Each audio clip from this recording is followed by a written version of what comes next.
Hello everyone, have a nice day. Today we're going to follow Jack and Tuttienne through a night where love and fear collide.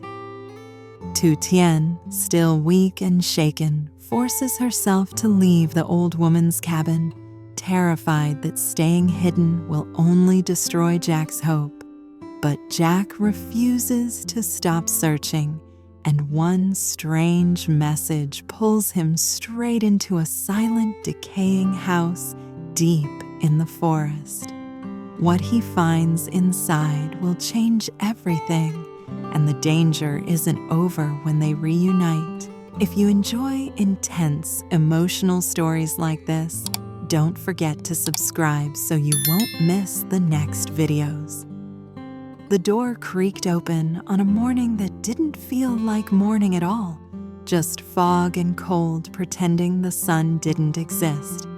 Tuttienne stood on the threshold with the old woman's faded jacket clutched tight to her chest, like if she let go, she'd lose the only proof she'd been cared for.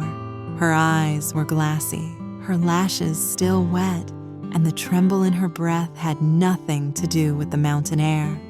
Behind her, the old woman's stove glowed low and orange, a quiet heartbeat fading. "You're still burning up," the old woman said, stepping closer.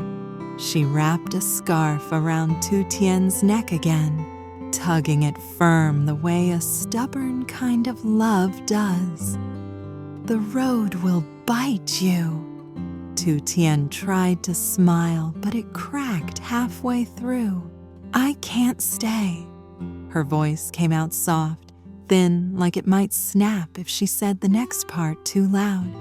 "He'll keep searching, he'll tear himself apart, and it'll be my fault." The old woman stared at her for a long time, as if she could see the ending of this story and hated it. Then she pressed a small bundle of food into Tuttienne's arms. "Eat when you can, stop when you must." Tuttienne's throat tightened. Tears rose fast, sudden and humiliating, and she blinked hard like she could force them back. "I don't even know your name," she whispered, "but you saved me. You didn't let me die alone." The old woman's face hardened the way people do when tenderness scares them. "Names don't matter," she muttered, but her eyes betrayed her. "Living matters." Tuttienne nodded fiercely, the promise forming before she could even think. "I'll come back. When I'm safe, I'll come back and thank you properly, I swear."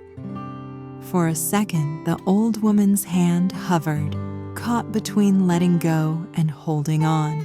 Then it landed on Tuttienne's shoulder, steady as a warning. "If the wind changes," she said low and sharp, "you hide. The forest doesn't forgive pride." Tuttienne swallowed. "I understand." But the truth was, she didn't. Not yet. She stepped outside. The cold hit her like punishment. Mist curled around her ankles, pale and heavy, and the narrow path ahead looked slick with mud, as if the mountain wanted to watch her fall. She walked anyway, one step, then another, each one louder in her own ears because her body was still weak. The fever hadn't left. It had only paused, waiting for her to be alone again. When she reached the creek, the sound of water sharpened dark and fast over stone, and beside the bank, the mud looked disturbed. Tuttienne stopped. Shoe prints, deep, clear, heavy soles, not barefoot, not village sandals, not accidental. Her stomach dropped so hard it almost made her nauseous. Slowly, she turned her head and looked back toward the cabin, but all she saw was fog and trees, an empty world pretending it had never held warmth. A twig snapped somewhere behind her. Tuttienne whipped around. "Hello," she called, but her voice was swallowed instantly, like the mist ate sound for breakfast. Silence. Then that feeling sharp, primal, impossible to explain. Someone is there. Her fingers fumbled for her phone. The screen stayed black, dead. Of course, a sob tried to rise, but she choked it down. Running back to the old woman's house would be easy. It would also be selfish. If danger was circling, dragging it to that door would be unforgivable.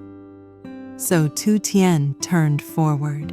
She forced her legs to move faster, careful but urgent. Without thinking, she began leaving tiny signs, snapped twigs, and a small stack of stones like breadcrumbs for a rescue she didn't know was coming. The forest thickened. The air grew heavier, and then the fever surged back like a wave crashing into her chest. Her vision blurred, the ground tilted. She grabbed a tree trunk, fingers digging into wet bark, trying to anchor herself to reality. "No, not now," she breathed, but her knees buckled anyway. She hit the mud with a soft, hopeless sound. Her palms pressed into the earth, shaking as if she could push herself up through sheer will. Footsteps, not rushing, not chasing, steady, measured. Humans. Tuttienne tried to crawl, but her arms felt like wet cloth. Panic flooded her veins, hot and vicious.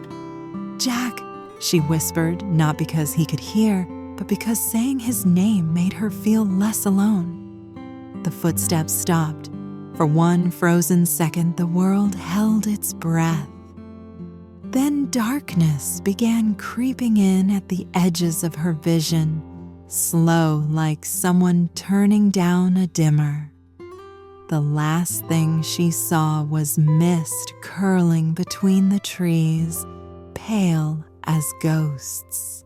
Across town, Jack paced like a man trapped inside his own skull. Flyers were spread across the table, maps, notes.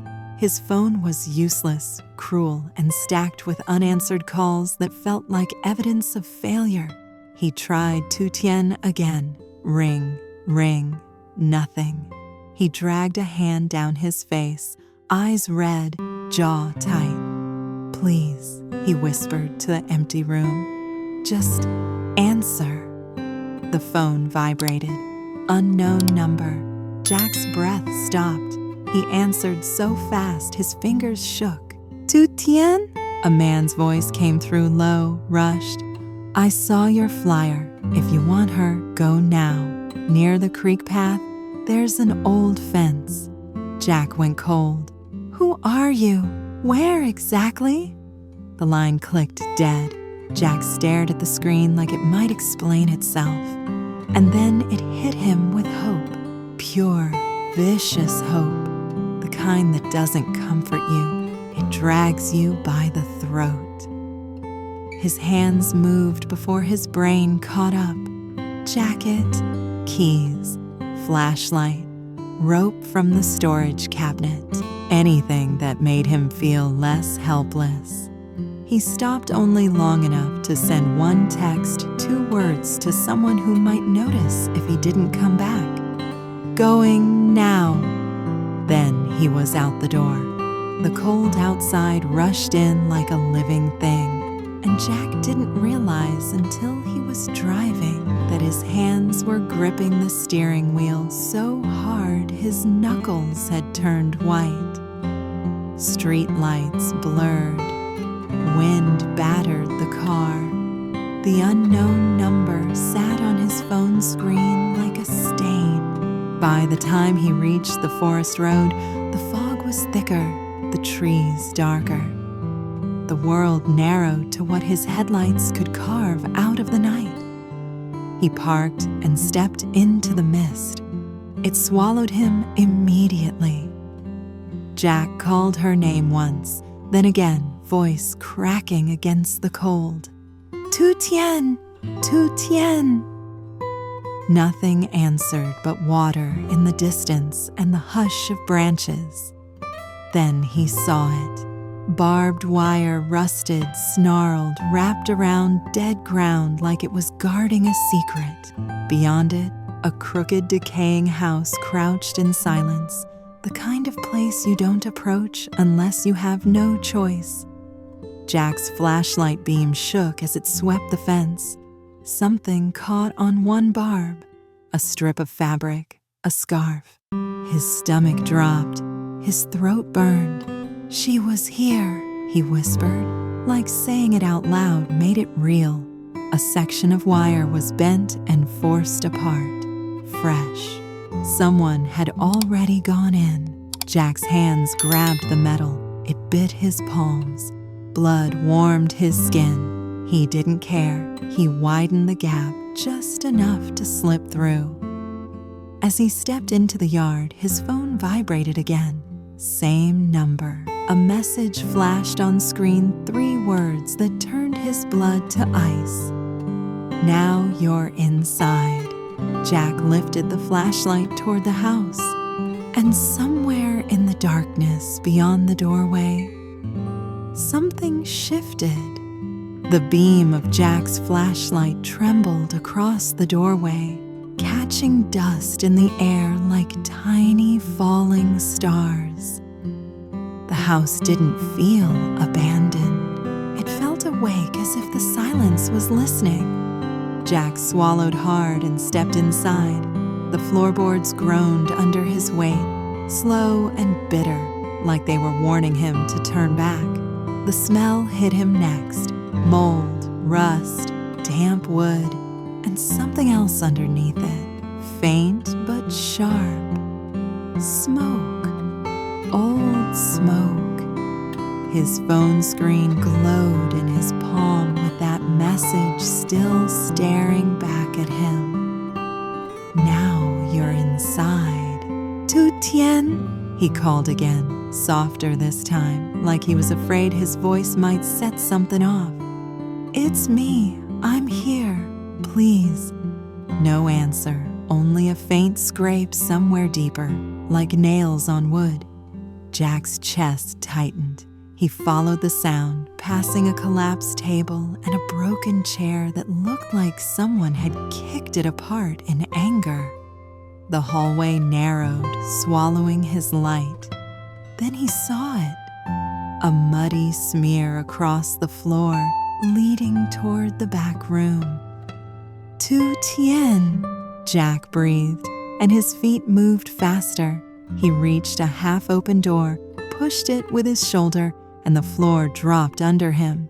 His stomach lifted, as if his body forgot gravity. He grabbed for the doorframe, but his hands slid on damp wood. The flashlight clattered down first, the light spinning wildly across darkness. Jack crashed onto something hard and cold. Pain exploded up his side, stealing his breath. For a second, he couldn't move, couldn't think, couldn't even scream. Then he heard it, a thin, broken sound. Not a voice, not quite a sob. Jack's eyes adjusted. In the corner of the pit, because that's what it was, a hidden pit beneath rotten boards, Tu Tien lay curled against the wall, trembling like a leaf caught in winter wind. Her hair was damp, her face pale, cheeks streaked with dried tears. Her eyes found him, and in that moment, everything inside Jack cracked open. "Tu Tien," he whispered, crawling toward her despite the pain. "Oh God, you're here!" Tu Tien tried to sit up, but her arms shook too much. Her lips parted, struggling to form words, but only a breath came out ragged, helpless. Jack reached her and cupped her face gently, like he was afraid she'd break. "Don't try, don't push, just look at me. I'm here." Tears flooded her eyes instantly, huge and hot. She shook her head, panicked. and gripped his sleeve with weak fingers as if she was trying to pull him back in time. Her gaze flicked upward to the jagged hole above them. Don't stay. Jack followed her eyes. The edges of the trap were lined with rusty nails and splintered boards. Whoever made this didn't want people climbing out. They wanted them stuck. Jack's throat went tight with rage. "They used you," he hissed, voice shaking. "And they used you to pull me in." Tuttienne's tears spilled over. She pressed her forehead against his shoulder, silent, shaking sobs pouring out of her body like she'd been holding them in for days. Jack wrapped both arms around her, pulling her close, rocking slightly as if he could soothe the fear out of her bones. "I'm sorry," he whispered into her hair, the words tasting like blood in his mouth. "I'm sorry I wasn't there. I'm sorry I let you walk away alone." Tuttienne clutched him tighter, trembling harder because she wasn't just crying from pain. She was crying from the truth of it. She'd left in tears thinking she was saving him from heartbreak, and instead, her absence had dragged him straight into the dark. Above them, something creaked, Jack frozen, a soft sound like a foot shifting on rotten wood. Tuttienne's body went rigid in his arms. Her eyes widened, terror swallowing her again. Jack held his breath and reached for the flashlight. It was wedged under a plank. He yanked it free and aimed it up at the opening. A face appeared for half a second old, lined, furious. The old woman. "Idiots!" she snapped, voice slicing through the darkness. "Both of you!" Jack's lungs finally filled again. "How did you do?" "I followed the signs," she cut in. "The broken twigs, the stones." She left a trail like she was begging the mountain to bring help. Tuttienne lifted her head, crying harder, now relief hitting her so suddenly it looked like pain. The old woman shone a lantern down into the pit. Its warm glow softened the shadows just enough to prove they were real, alive, still here. "This place," she said, tight with disgust, "swallows people who chase hope too fast. You came running, didn't you?" Jack's jaw clenched. "I got a call." "Of course you did." The old woman spat the words like poison. "They baited you." She tossed a rope down. "Tie it around your waist, both of you. I'm not pulling you out one by one just for you to fall back in." Jack moved quickly despite the pain, looping the rope around himself and then around Tuttienne, holding her close so she wouldn't slip. "Hold on to me," he murmured, brushing tears from her cheek with his thumb. "Don't let go. Not now, not ever." Tuttienne nodded shakily, pressing her face against his chest like it was the only safe place left in the world. Above them, the old woman braced herself, muscles tightening under her coat. "On 3, she ordered. Jack tightened his grip around Tuttienne. 1, the lantern flickered. 2, Jack looked up into the darkness beyond the opening, half expecting another message, another trap, another voice. 3, they rose slowly, scraping, breathless, pulled up toward the cold air and the waiting night, as if climbing out of a grave. And the moment Jack's head cleared the floor, his phone still in his pocket buzzed again. A final message lit the screen like a curse. Hope makes men blind. The Tuttienne capsule. sốt cao rời khỏi túp lều và bà lão trong nước mắt, tin rằng mình phải quay lại trước khi rách kiệt sức tìm kiếm cô. Trong khu rừng sương mù, cô nhận thấy những dấu chân nặng nề, điện thoại của cô hết pin và sự hoảng loạn dâng lên khi cô cảm nhận được có ai đó ở gần.